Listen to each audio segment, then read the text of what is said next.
কেউ যদি আমারে কষ্ট দেয় আমি বদলা নিতে চাই, ঠিক কি না? কিন্তু ইসলাম বলে বদলা না নিয়ে বদলে দাও। কি করবেন? বদলা নিও না, বদলে দাও। আল্লাহর কাছে বল, বন্ধুর কাছে বলার আগে, স্ত্রীর কাছে বলার আগে, ফেসবুকে শেয়ার করার আগে কষ্টের কথা শেয়ার করব কার কাছে? বিশ্বনবী সাল্লাল্লাহু আলাইহি ওয়াসাল্লাম আমাদেরকে এটাই শিখিয়েছেন।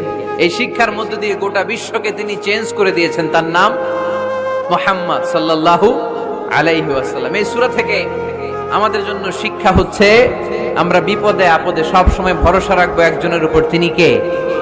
আর মনে রাখতে হবে the grief isn't permanent, the struggle isn't permanent. এই পৃথিবীর কোনো দুঃখ কষ্ট আর সমস্যা এটা পার্মানেন্ট নয়।